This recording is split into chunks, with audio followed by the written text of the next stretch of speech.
dari SDN Ciriu dengan judul cerita Ketilem.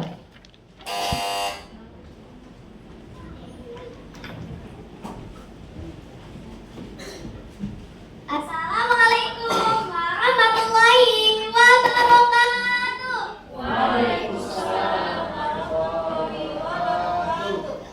Hai teman-teman dan halo Dewan Juri. Perkenalkan, nama saya Fadlila Nur Aulia Putri.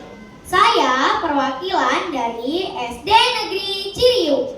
Saya akan bercerita tentang asal mula Kampung Ketilem, karya Farihan Imtihan MPD. Di sebuah kampung bernama Ketilem, tumbuhlah pohon yang besar. Banyak anak-anak yang bermain di sekitar pohon itu. Nama pohon besar itu bernama Ketilem. Sore itu, seperti biasanya, anak-anak bermain kejar-kejaran dan terkadang bermain petak umpet di sekitar pohon Ketilem. Ketika selesai bermain, anak-anak merasa penasaran kenapa ada pohon sebesar ini. Lalu ia menghampiri kakek yang paling tua di kampung itu, yang tengah duduk tidak jauh dari pohon Ketilem. Salah satu anak bertanya, "Kek, ini pohon besar banget ya?" "Iya, kan kamu sudah lihat sendiri." Anak itu mendekati pohon Ketilem sambil mengajukan pertanyaan kembali. "Kek, kira-kira ukuran pohon ini berapa ya?" "Waduh, untuk ukuran kakek tidak tahu pasti, tapi diperkirakan diameter pohon tersebut 3 kali pelukan orang dewasa." Mendengar jawaban tersebut, anak itu makin kagum, lalu memeluk pohon yang besar itu.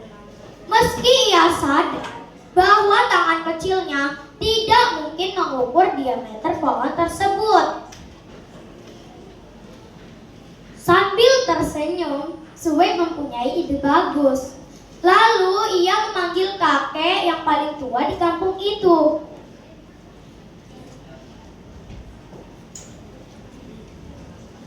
"Coba kakek peluk pohon itu." "Buat apa, Cuk?" "Ya pengen tahu saja." Ketika dipeluk, rupanya pohon itu masih terasa sangat besar. Lah, Sue makin kagum sampai mulutnya terbuka. "Udah ya, Cuk."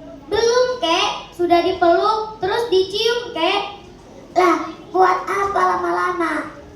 "Ya sebagai tanda wujud kita, Kek, cinta sama ciptaan Tuhan, Kek." "Kalau cinta dengan alam bukan dipeluk dan dicium, tapi juga dijaga dan dirawat. Itu namanya musyrik maksudnya." "Musyrik itu apa, Kek?"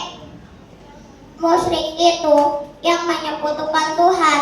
Kita menganggap ada kekuatan yang melebihi kekuatan Tuhan.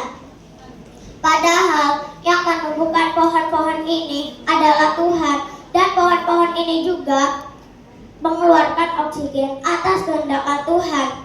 Coba kamu hirup udaranya, sejuk kan?" "Iya, Kek, sejuk banget."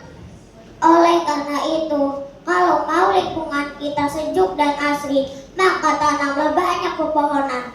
Lihat contoh pohon Ketilem ini, yang tingginya juga luar biasa. Ketika siang hari saja, bayangan pohon Ketilem ini menjalar ke kampung tetangga. Anak-anak lain yang mendengarkan penjelasan kakek makin terpesona. Ketika sedang asiknya mendengarkan penjelasan, kakek menganjurkan anak-anak untuk pulang karena hari sudah semakin sore. Semua anak-anak patuh lalu pulang ke rumahnya masing-masing. Suatu hari, Belanda datang ke kampung Ketilem dengan tujuan agar pohon ketilem dapat ditebang karena ada proyek pembuatan jalan kereta api. Sebagian anak-anak sedih mengingat pohon itu sering dijadikan tempat bermain anak-anak. Karena ini tugas dari Belanda, tetap harus dijalankan. Setiap warga bergotong royong, saling membantu menebang pohon ketilem yang amat besar. Dengan upaya dan kerja keras, akhirnya pohon ketilem berhasil ditebang. Ketika pohon ketilem berhasil ditebang, sebagian warga bingung akan pemanfaatan kayu yang sedemikian besar dan banyak. Wah, kayunya banyak sekali ya. Untuk persediaan kayu bakar lebih dari cukup. Kita gunakan apa lagi ya? Seorang kakek menawarkan ide cemerlang. Dengan mengangkat tangan kanan, ia berkata, "Bagaimana kayu setelah yang dikasih ke masyarakat kita buat beduk dan rebana? Sepertinya masjid di kampung kita perlu beduk dan insya Allah bermanfaat. Pertanda sholat akan tiba." Mendengar pendapat tersebut, masyarakat sangat setuju. Maka keesokan harinya, masyarakat bergotong royong membuat bedug. Karena pohonnya sangat besar, tentu bedug yang dihasilkan juga sangat besar. Bukan hanya itu, bunyi yang dikeluarkan dari bedug itu juga sangat dahsyat. Bahkan bunyinya sampai terdengar di Kesultanan Banten. Karena suaranya yang menggema, mengundang banyak orang ingin tahu. Datanglah orang-orang dari Banten ke kampung Ketilem, meminta agar bedug bisa dibawa ke Banten. Namun yang menjadi permasalahan, bagaimana cara membawa bedug yang sedemikian besarnya? Ternyata orang-orang Banten berinisiatif membawa bedug dengan 2 kereta kuda. Namun sesampainya di Banten, ketika ditabuh, entah mengapa bedug itu tidak mengeluarkan suara. Karena bedug yang tidak sesuai harapan mereka dipulangkan lagi ke kampung Ketilem. Akibatnya bedug sudah tidak bisa difungsikan kembali. Sampai saat ini tidak tahu beritanya dan tidak ada yang tahu di mana keberadaannya. Sekian dari saya. Wassalamualaikum warahmatullahi wabarakatuh. Waalaikumsalam warahmatullahi